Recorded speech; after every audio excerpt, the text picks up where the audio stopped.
danışır o xoş mənimlə, görünür həya özündən. Bunu mən desəm yalandır, süzülür ya üzümdən. Canı canan isteyir ver, olamaz nizam bu yolda. Verə canı küyarə, bilinər fəda üzündən.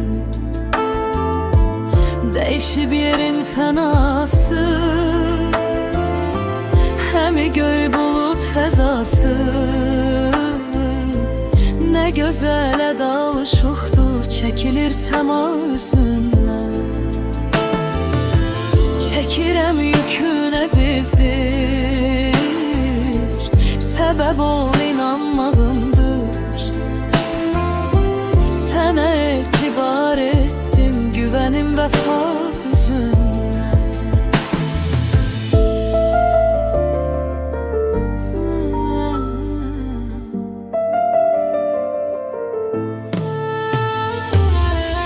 Nə qədər günahda olsa buna razıyam əzəldən. Bu həyatda nöqsanımsan, sevirəm xəta üzündən. Elə bilmişəm çəkibsən, həyatın səfa içində. Ürəyində gizləmişdin, duyulur cəfa üzündən.